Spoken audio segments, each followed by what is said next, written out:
Hi, everybody, and welcome back to another outside edition of Small Town Music.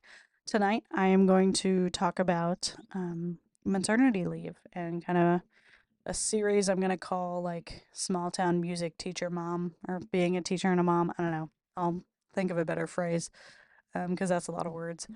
But preparing for maternity leave, kind of going on maternity leave, what does that look like? It's going to be different for every situation and every school, but it's a lot. So those of you that even if you're not anywhere close to that, if you're not someone who is ready for that next step in your life, but you want to be there someday, then I hope you get something out of this. But if you are in that position where you are going to be taking maternity leave, hopefully in the near future, I hope all the best things for you in that journey. I know that that's a really tough journey, whether you're the mom or the dad, or if you're adopting, or if you're, whatever your journey is. Good luck. Kids are great. I love it.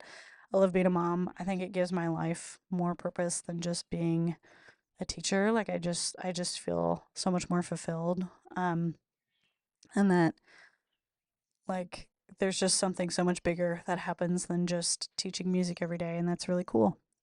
If you're not planning on going on a journey of becoming a parent, that's okay too.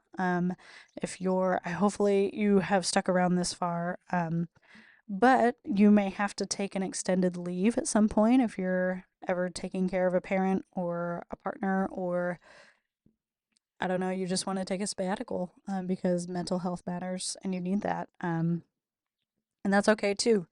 So I hope all of our listeners can get something out of this, and I hope you enjoy it.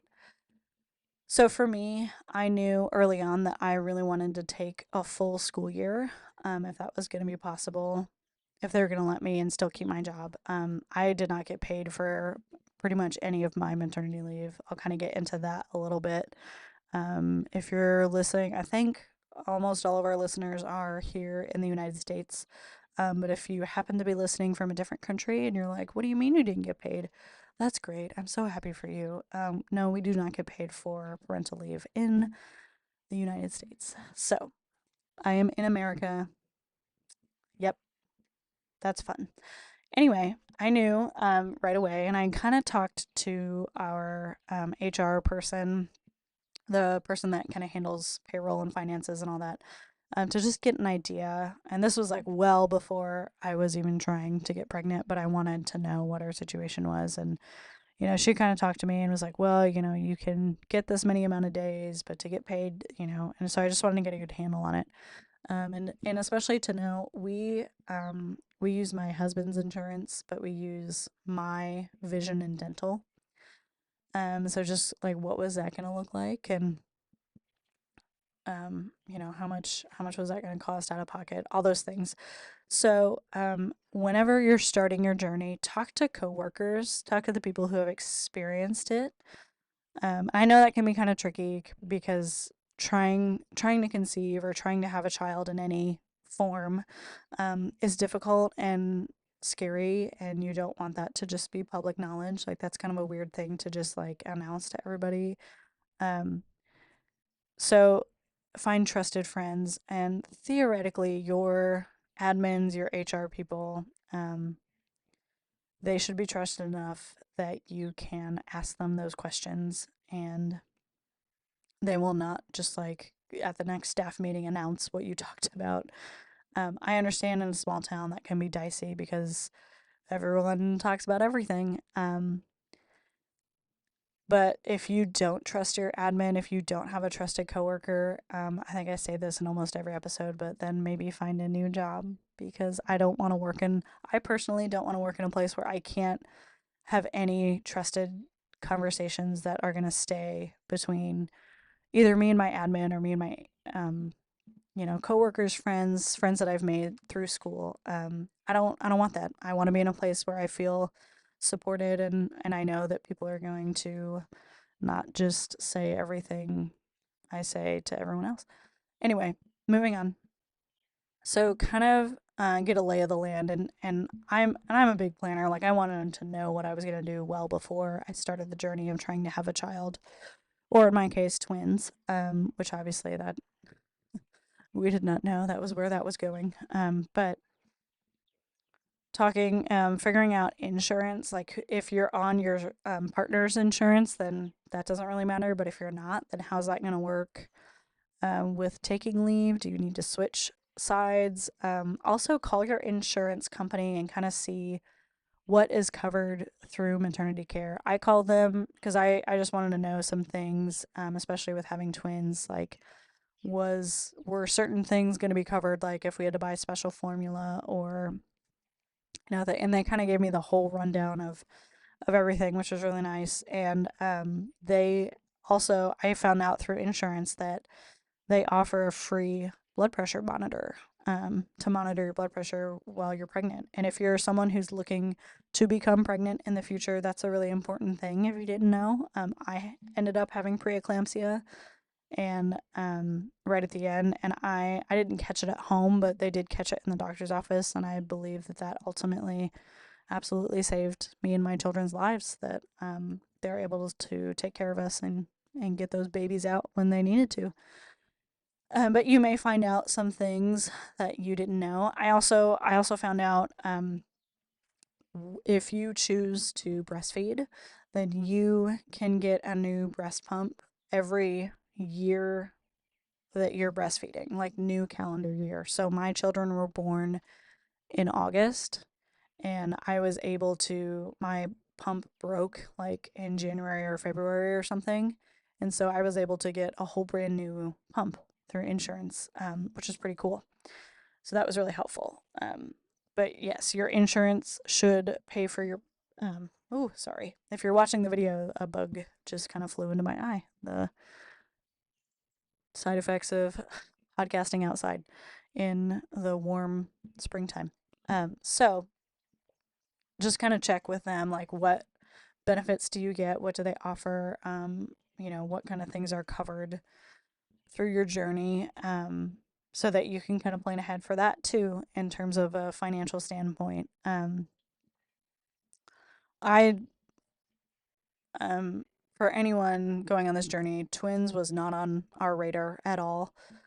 We are incredibly fortunate that my husband has a really great job. But even then, like, you can do it. There's so many people that have given us things. There's weirdly kind of a lot of twins in our area, so I don't know, maybe there's something in the water.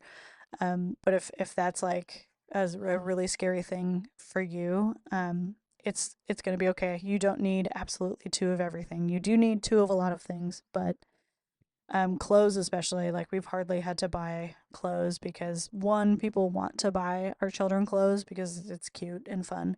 But two, that's like they go through clothes so fast because they grow so fast. So, they hardly wear an outfit and then it's on to the next size. And so people have been really gracious in giving us items that we need. So that is something to consider if you're worried about financial things.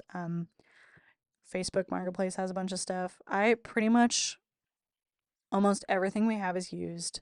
We bought new car seats and we bought new crib mattresses. And I think bottles, like even some of our bottles were definitely used, and that's fine.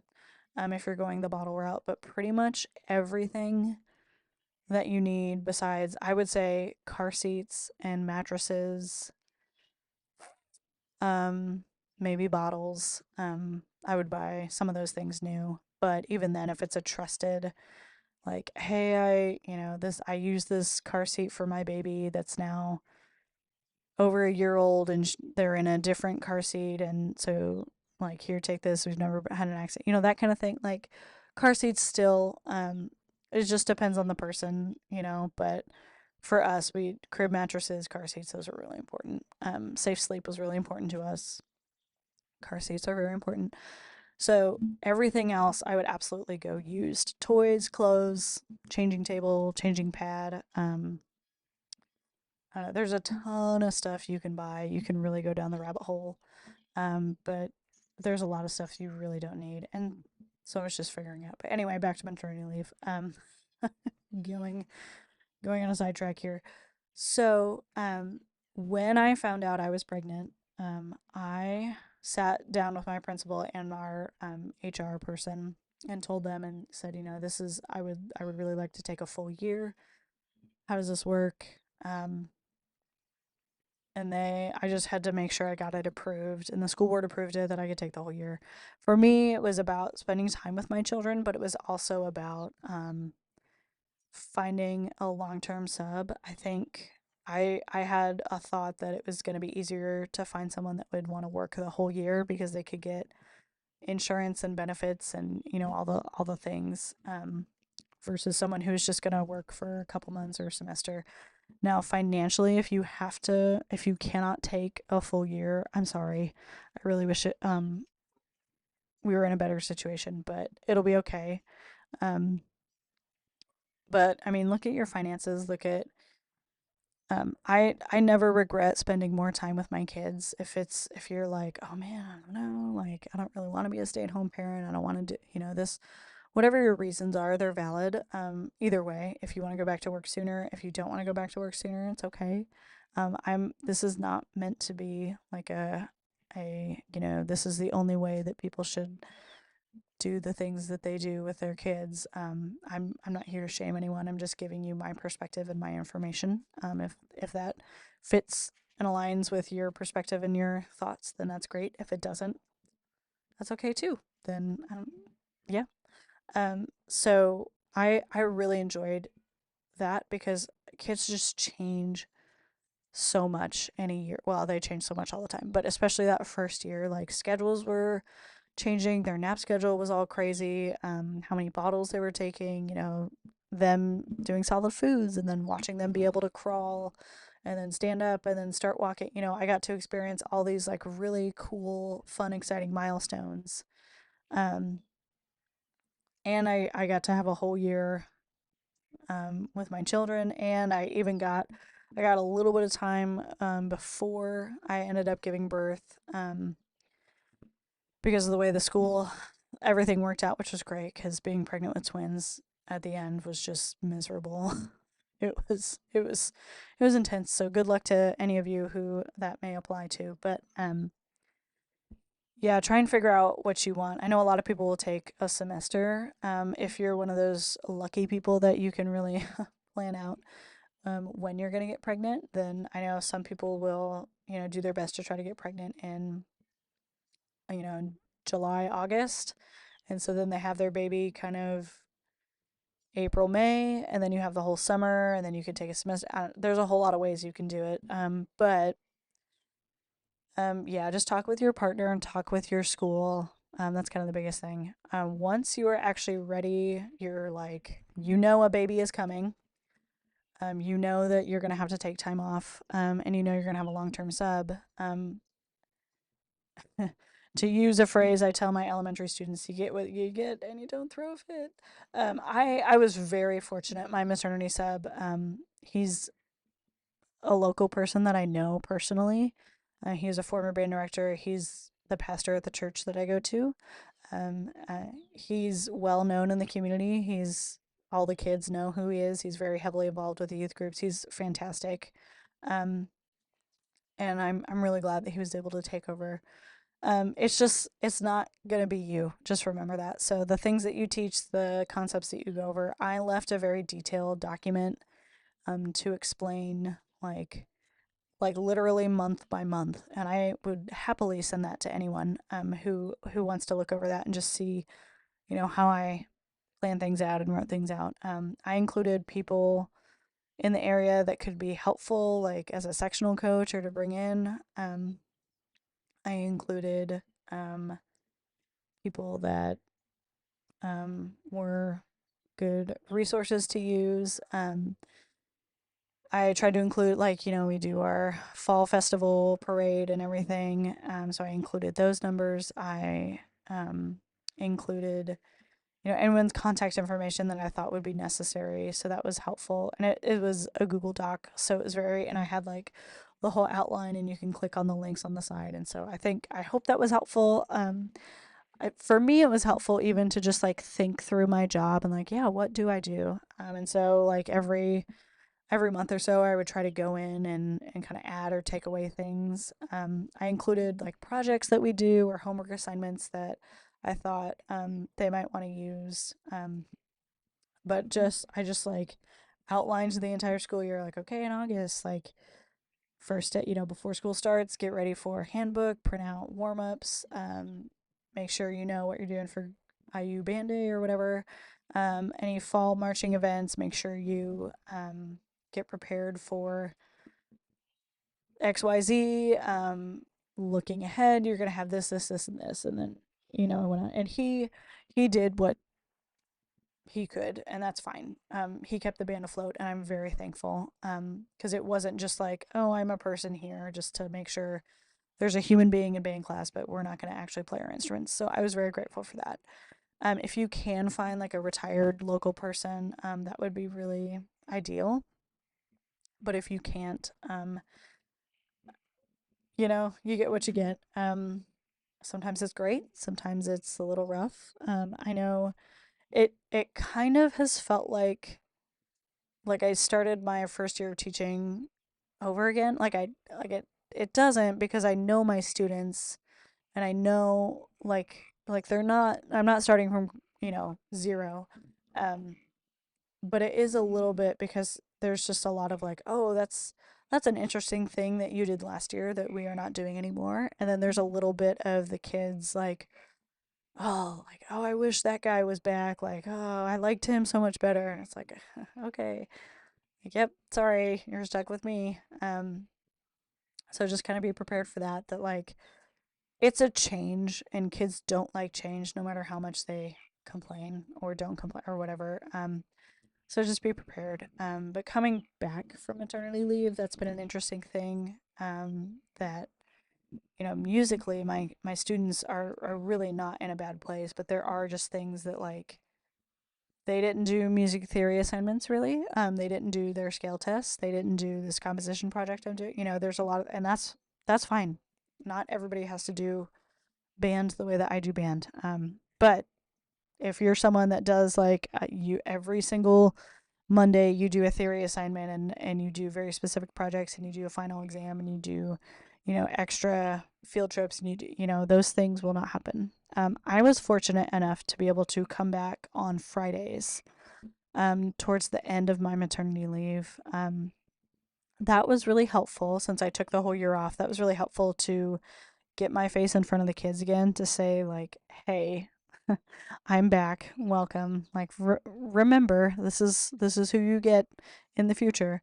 um and also, it was good for me just to get some work done, and to get back in the classroom, and to kind of, and I was kind of deciding between, do I want to be a full-time teacher still, or do I want to be at home with my children. um and so that was a good feel for me of like, yeah, this is something that I want to continue doing. This is what I want to spend my time doing. So those are kind of the main points that I have for maternity leave. If you have questions, if you're kind of going through that yourself, or you just in general, you're like, oh, I didn't ever think about this. Like, let me know. Let us know any question. If it's not about an extended leave that you have to take or anything like that, shoot us an email, smalltownmusicpodcast@gmail.com. TikTok, Small Town Music, Instagram, Small Dot Town Music, Apple Podcast, Spotify Podcast, PodBean, YouTube. Just search Small Town Music and you'll find us. Thank you for listening. Bye.